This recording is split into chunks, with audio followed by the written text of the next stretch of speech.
Hello everyone, ಮತ್ತೊಮ್ಮೆ ಕ್ರೇಯಾನ್ ಸ್ಟಾರೋಗೆ ಸ್ವಾಗತ. ಇವತ್ತಿನ ರೀಡಿಂಗ್ನಲ್ಲಿ ನಿಮ್ಮ ಬಗ್ಗೆ ಅವ್ರ ಫೀಲಿಂಗ್ಸ್ ಏನಿದೆ ಆ ಒಂದು ಟಾಪಿಕ್ ತೊಗೊಂಡು ಇವತ್ತಿನ ರೀಡಿಂಗ್ ಶುರು ಮಾಡ್ತಾ ಇದ್ದೀನಿ. ಇದೊಂದು timeless general candle wax reading ಆಗಿರುತ್ತೆ, ಹಾಗೆ ಕಲೆಕ್ಟಿವ್ ಎನರ್ಜಿನಲ್ಲಿರುತ್ತೆ. ಯಾರ್ಯಾರು ನನಗೆ ಸಬ್ಸ್ಕ್ರೈಬ್ ಮಾಡ್ತಾ ಇದ್ದೀರಾ, ಕಮೆಂಟ್ಸ್ ಮಾಡ್ತಾ ಇದ್ದೀರಾ, lot of thanks to you. ಇದೊಂದು ಜನರಲ್ ರೀಡಿಂಗ್ ಆಗಿರೋದ್ರಿಂದ ನಿಮ್ಮ ಲೈಫಲ್ಲಿ ಹೆಚ್ಚಿನ ಕ್ಲಾರಿಟಿ ಬೇಕಿದ್ರೆ, ಅಡ್ವೈಸ್ ಬೇಕಿದ್ರೆ ನೀವು ಪರ್ಸ್ನಲ್ ರೀಡಿಂಗ್ ತೊಗೋಬಹುದು. ಹಾಗೆ ನನ್ನ ಹಳೆ ವಿಡಿಯೋಗಳನ್ನ ಸಹ ನೋಡಬಹುದು. ಇದು ಟೈಮ್ಲೆಸ್ ಆಗಿರುತ್ತೆ, ನೀವು ಯಾವಾಗ ನೋಡಿದ್ರೂ ಅನ್ವಯಿಸುತ್ತೆ. ಕ್ಯಾಂಡಲ್ ವ್ಯಾಕ್ಸ್ ರೀಡಿಂಗ್ ಮಾಡೋಕ್ಕೆ ಮುಂಚೆ ಸ್ವಲ್ಪ ಕಾರ್ಡ್ಸ್ ನೋಡೋಣ. ಏನಿದೆ, ಏನು ಫೀಲಿಂಗ್ಸ್ ಇದೆ. ಕಾರ್ಡ್ ನಂಬರ್ 2, ಹಾಗೆ 3, ಇಲ್ಲಿ ಅವರ ಎನರ್ಜಿ ಆಗಿರುತ್ತೆ. ಇನ್ನೊಂದು 5 ಆಫ್ ವ್ಯಾಂಡ್ಸ್, ಬಾಟಮ್ನಲ್ಲಿ 7 ಆಫ್ ಕಪ್ಸ್ ಇದೆ. ಓವರ್ ಥಿಂಕಿಂಗ್ ಇದೆ. ಇಬ್ಬರು ಮೌನವಾಗಿದ್ದೀರಾ ಈ ಟೈಮಲ್ಲಿ ಅನ್ನೋದು ಬರ್ತಾ ಇದೆ. ಏನೋ ಡಿಸ್ಟ್ರಕ್ಷನ್ ಇದೆ, ಮನಸ್ಸು ಒಡೆದಿದೆ, ಆದರೆ ನೀವು ಕಾನ್ಫಿಡೆಂಟ್ ಆಗಿದ್ದೀರಾ. ಅವರ ಫೀಲಿಂಗ್ಸ್ ನೋಡಿದಾಗ ಇಲ್ಲೊಂದು ಹೆವಿ ಎನರ್ಜಿ ಬರ್ತಾ ಇದೆ. ಏನೋ ರಿಗ್ರೆಟ್ಸ್ ಇದೆ, ಸ್ಟ್ರೆಸ್ ಇದೆ. ಅದರಿಂದ ಆಗಾಗ ನಿಮ್ಮಿಬ್ಬರಲ್ಲಿ ಮಾತುಕತೆಗಳು ನಡೆಯುತ್ತೆ. ನೀವು ಈ ವ್ಯಕ್ತಿನಲ್ಲಿ ಡೀಪಾಗಿ ಕನೆಕ್ಟ್ ಆಗಿದ್ದೀರಾ. ಒಂಥರ ಮ್ಯಾಡ್ಲಿ ಇನ್ ಲವ್ ಅನ್ನೋ ಒಂದು ಎನರ್ಜಿ ಇಲ್ಲಿ ಬರ್ತಾ ಇದೆ. ಆ ವ್ಯಕ್ತಿನ ಬಿಟ್ಕೊಡೋಕೆ ನಿಮ್ಗೆ ಇಷ್ಟ ಇಲ್ಲ. ಈ ನಿಮ್ಮ ಇನ್ಸೆಕ್ಯೂರಿಟಿಯಿಂದ ಅವ್ರಿಗೆ ನೀವು ಕಿರಿಕಿರಿ ಮಾಡೋದಿದೆ. ಸ್ವಲ್ಪ ದಿನ ಕಾಲ್ ಮಾಡದಿದ್ರೆ, ನಿಮ್ಮನ್ನು ಭೇಟಿ ಆಗ್ತಿದ್ರೆ ನಿಮ್ಗೆ ಆತಂಕ ಇರುತ್ತೆ. ಎಲ್ಲಿ ಇವರು ನನ್ನಿಂದ ದೂರ ಆಗ್ತಾರೋ ಹಾಗೆ ನೀವು ಯೋಚನೆ ಮಾಡೋದಿದೆ. ಬಹಳ ಬೇಗ ಸಿಟ್ಟು ಬರುತ್ತೆ ನಿಮಗೆ.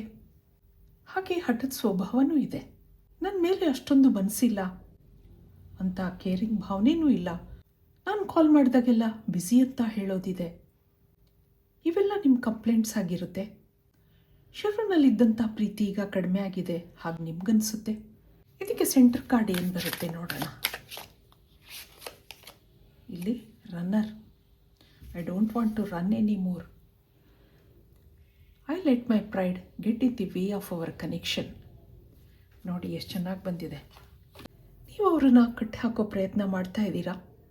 ಇವರೊಂದು ಬ್ಯುಸಿಯಾಗಿರುವಂಥ ಪರ್ಸನ್ನ ಅನಿಸುತ್ತೆ. ರೆಸ್ಪಾನ್ಸಿಬಿಲಿಟೀಸ್ ಇದೆ, ಫೈನಾನ್ಷಿಯಲ್ ಇನ್ಸೆಕ್ಯೂರಿಟಿ ಇದೆ.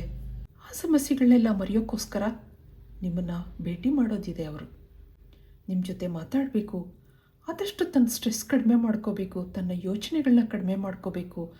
ಹಾಗೆಲ್ಲ ಅವರು ಯೋಚನೆ ಮಾಡೋದಿದೆ.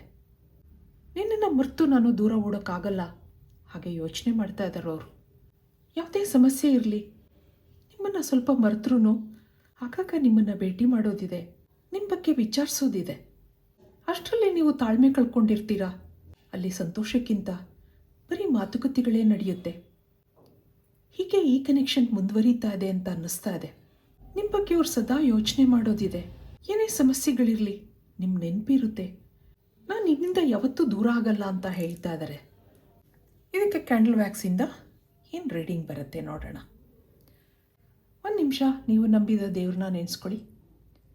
ಹಾಗೆ ನಿಮ್ಮ ಮನಸ್ಸಲ್ಲಿರೋ ವ್ಯಕ್ತಿನೂ ನೆನೆಸ್ಕೊಳ್ಳಿ. ಡಿವೈನ್ ಎನರ್ಜಿನಲ್ಲಿ ಕನೆಕ್ಟ್ ಆಗೋಕ್ಕೆ ಪ್ರಯತ್ನ ಮಾಡಿ. Spirit guides, universe, angels guide ಮಾಡಿ.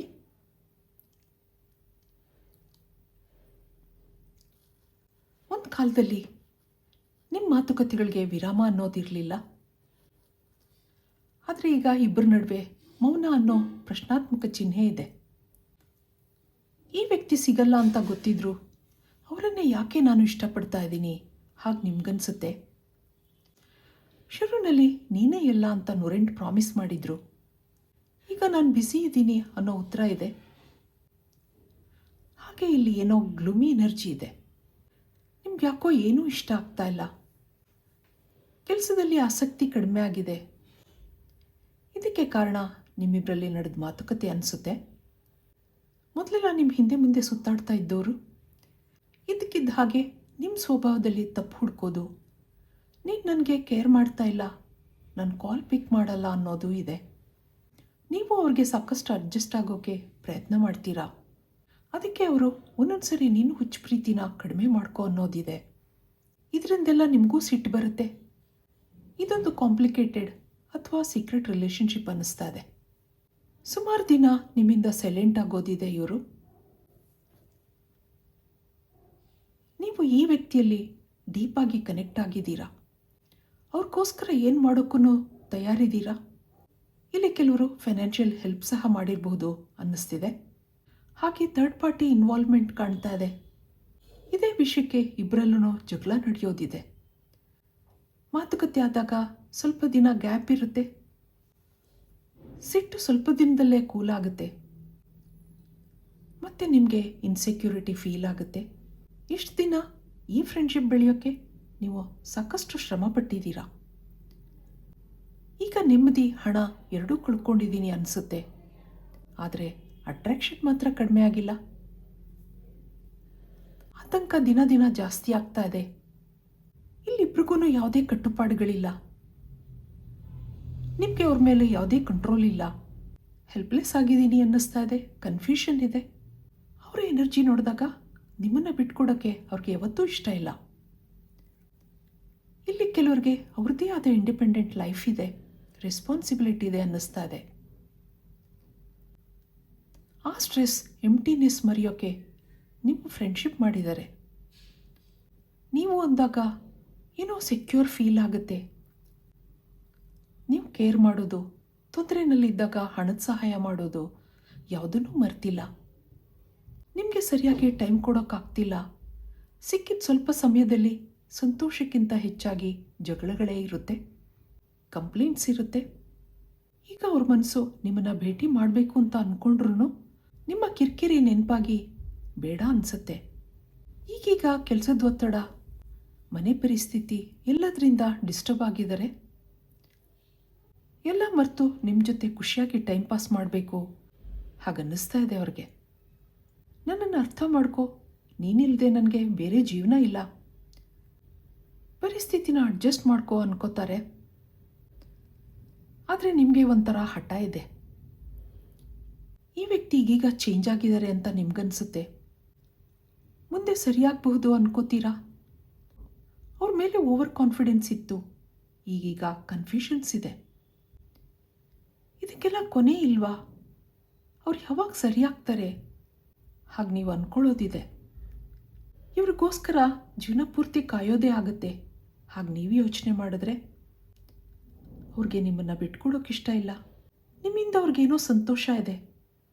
ಎಲ್ಲ ಮರೆತು ನಿಮ್ಮ ಜೊತೆ ಜೀವನ ಮಾಡಬೇಕು ಹಾಗೆ ಅನ್ಕೋತಾರೆ. ಆದರೆ ಇವರೊಂದು ಆಲ್ರೆಡಿ ಕಮಿಟೆಡ್ ಪರ್ಸನ್ ಅನ್ನಿಸ್ತಾ ಇದೆ. ನಿಮಗೂ ಸಂತೋಷ ಕೊಡೋಕ್ಕಾಗ್ತಾ ಇಲ್ಲ, ತನ್ನ ಪರಿಸ್ಥಿತಿನೂ ಸರಿ ಮಾಡ್ಕೊಳ್ಳೋಕ್ಕಾಗ್ತಾ ಇಲ್ಲ. ಆ ಒಂದು ಫೀಲಿಂಗ್ಸ್ ಈ ವ್ಯಕ್ತಿಯಲ್ಲಿ ಕಾಣಿಸ್ತಾ ಇದೆ. ಇಲ್ಲೇನೋ ಸೋಲ್ ಕನೆಕ್ಷನ್ ಇದೆ ಅಂತ ಅನಿಸುತ್ತೆ ಅವ್ರಿಗೆ. ಯಾವಾಗಲೂ ನಿಮ್ಮನ್ನು ಭೇಟಿಯಾಗಿದ್ದೆ, ತುಂಬ ದಿನದ ಪರಿಚಯ ಇದೆ ಹಾಗೆಲ್ಲ ಅವ್ರಿಗೆ ಫೀಲ್ ಆಗುತ್ತೆ. ಅದಕ್ಕೆ ಅವ್ರಿಗೆ ನಿಮ್ಮನ್ನು ಬಿಟ್ಕೊಡ್ಬೇಕು ಅಂತ ಅನ್ನಿಸ್ತಾ ಇಲ್ಲ. ಆದರೆ ನನ್ನನ್ನು ಅರ್ಥ ಮಾಡ್ಕೋ, ನನ್ನ ಪರಿಸ್ಥಿತಿನ ಅರ್ಥ ಮಾಡ್ಕೋ ಹಾಗೆ ಅವರು ಯೋಚನೆ ಮಾಡೋದಿದೆ. ನಿಮ್ಮನ್ನು ನೀವು ತೋರಿಸ್ತಾ ಇರೋ ಪ್ರೀತಿನ ಅವ್ರಿಗೆ ಮರೆಯೋಕ್ಕಾಗ್ತಾ ಇಲ್ಲ. ಈಗೀಗ ನಿಮ್ಮನ್ನು ಮಿಸ್ ಮಾಡ್ಕೋತಾ ಇದ್ದೀನಿ ಅಂತ ಅನ್ನಿಸ್ತಾ ಇದೆ ಅವ್ರಿಗೆ. ನಿಮ್ಮನ್ನು ಭೇಟಿ ಮಾಡಬೇಕು, ನಿಮ್ಮ ಜೊತೆ ಕೂತು ಮಾತಾಡಬೇಕು ಹಾಗೆಲ್ಲ ಅನಿಸುತ್ತೆ. ಇದಕ್ಕೆ ಮುಂದೆ ಏನು ಕಾರ್ಡ್ಸ್ ಬರುತ್ತೆ ನೋಡೋಣ. ಇದಕ್ಕೆ ಇಲ್ಲಿಂದ ಏನು ಕಾರ್ಡ್ಸ್ ಬರುತ್ತೆ ನೋಡೋಣ. Card number 1, 2, 3. ಇಲ್ಲಿ ಡೆಸ್ಟಿನಿ ನಿಮ್ಮಿಬ್ಬರನ್ನೂ ಭೇಟಿ ಮಾಡಿಸಿದೆ. ಏನೋ ಸೋಲ್ ಕನೆಕ್ಷನ್ ಇದೆ, ಅದು ಅವ್ರಿಗೂ ಅನ್ನಿಸ್ತಾ ಇದೆ. ನಿಮ್ಮನ್ನು ಯಾಕೋ ಮರಿಬೇಕು ಅಂತ ಅನ್ನಿಸ್ತಾ ಇಲ್ಲ ಅವ್ರಿಗೆ. ನಿಮ್ಮಿಂದ ಅವರು ಆಗಾಗ ಸೈಲೆಂಟ್ ಆಗಿದ್ರೂ ಇಲ್ಲಿ ಅಬಂಡೆನ್ಸ್ ಇದೆ. ನಿಮ್ಮ ಮೇಲೆ ಅತಿಯಾದ ಪ್ರೀತಿ ಇದೆ, ಇಮೋಷನ್ಸ್ ಇದೆ. ನೀವು ಈ ಕನೆಕ್ಷನಲ್ಲಿ ಗ್ರೋತ್ ನಿರೀಕ್ಷೆ ಮಾಡ್ತಾ ಇದ್ದೀರಾ. ನಿಮ್ಮಿಂದ ಅವರು ಸೈಲೆಂಟ್ ಆಗಿರೋದ್ರಿಂದ ನಿಮಗೆ ಇನ್ಸೆಕ್ಯೂರ್ ಫೀಲ್ ಆಗುತ್ತೆ. ಇಬ್ಬರು ಸೋಲ್ ಜರ್ನಿನಲ್ಲಿರೋದ್ರಿಂದ ನೀವು ಮತ್ತೆ ಭೇಟಿ ಆಗ್ತೀರಾ. ಇದು ಇವತ್ತಿನ ರೀಡಿಂಗ್ ಆಗಿರುತ್ತೆ. ಮತ್ತೆ ಇಂಥದೇ ರೀಡಿಂಗ್ ಕೇಳಬೇಕು ಅನಿಸಿದ್ರೆ ನನ್ನ ವೀಡಿಯೋಸ್ನ ಲೈಕ್ ಮಾಡಿ, ಶೇರ್ ಮಾಡಿ, ಸಬ್ಸ್ಕ್ರೈಬ್ ಮಾಡಿ. Thank you for watching. Be happy always.